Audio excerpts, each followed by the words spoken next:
Assalamualaikum warahmatullahi wabarakatuh. Perkenalkan, nama Muhammad Fanza Kurniawan, NIM akhir 075, mahasiswa jurusan Pendidikan Agama Islam, Universitas Islam Negeri Imam Bonjol, Padang. Baiklah, pada kesempatan kali ini saya akan menjelaskan tentang materi pembelajaran manajemen peserta didik. Ini merupakan bagian dari materi mata kuliah manajemen pendidikan di sekolah.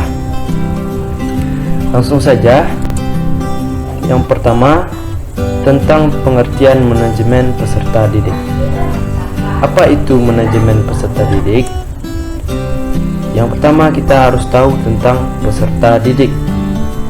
Dalam Undang-Undang Nomor 20 Tahun 2003 tentang Sistem Pendidikan Nasional, dijelaskan bahwa yang dimaksud dengan peserta didik adalah anggota masyarakat yang berusaha mengembangkan diri melalui proses pembelajaran yang tersedia pada jalur, jenjang, dan jenis pendidikan tertentu.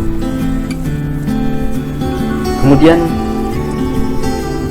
menurut Knežević, manajemen peserta didik adalah suatu layanan yang memusatkan perhatian, pengaturan, pengawasan, dan layanan siswa di kelas maupun di luar kelas, seperti pengenalan, pendaftaran, layanan individual, seperti pengembangan kemampuan minat dan bakat.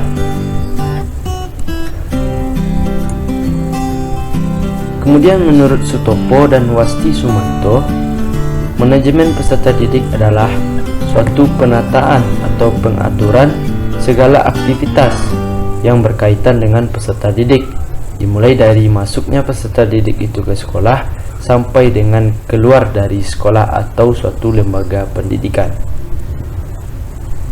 Nah, dari banyak pengertian di atas dapat kita simpulkan bahwa manajemen peserta didik itu adalah pengaturan segala aktivitas yang berhubungan dengan peserta didik dalam mengembangkan diri melalui proses pembelajaran yang dimulai dari masuk ke dalam lembaga pendidikan sampai keluar dari lembaga pendidikan tersebut. Nah, kemudian apa tujuan dari pengelolaan atau manajemen peserta didik? Tujuan umum pengelolaan peserta didik adalah sebagai miniatur kegiatan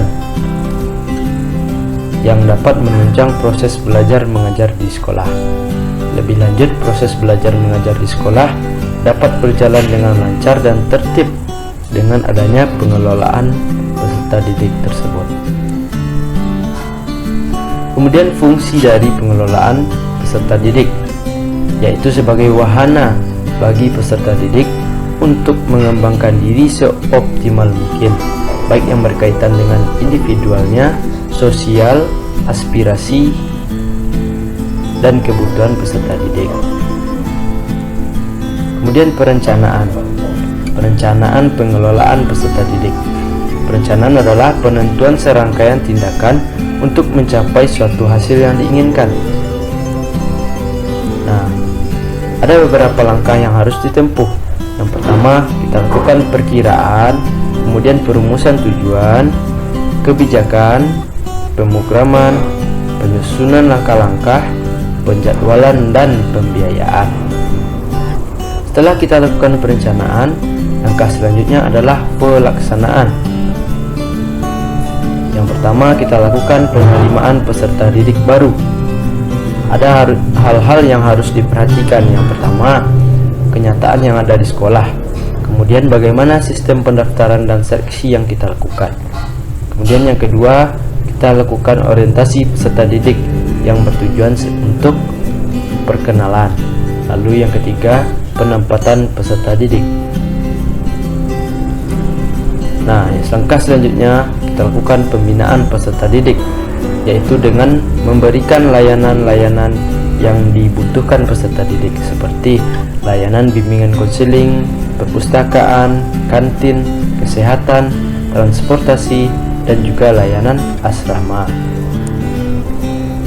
Nah, setelah kita lakukan perencanaan, pelaksanaan, langkah selanjutnya yang penting kita lakukan adalah monitoring atau pengawasan, yaitu yang berhubungan dengan pemantauan kinerja agar kinerja tersebut terarah dan tidak melenceng dari aturan yang sudah ditetapkan, sehingga kinerja tersebut dapat terarah dan tersampaikan secara cepat dan tepat. Nah, setelah kita lakukan perencanaan, pelaksanaan, monitoring, yang terakhir yang penting kita lakukan adalah melakukan evaluasi. Apa itu evaluasi?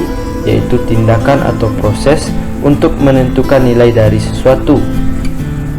Apakah pengelolaan atau manajemen yang kita lakukan itu berhasil atau tidak, maka dapat kita lihat dari evaluasi.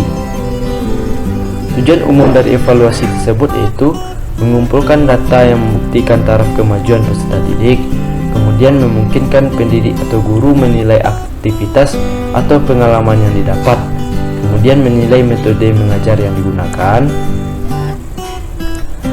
dan tujuan khususnya yaitu merangsang kegiatan peserta didik, menemukan sebab-sebab kemajuan, memberikan bimbingan yang sesuai dengan kebutuhan untuk memperbaiki mutu pembelajaran dan cara belajar serta mengajar.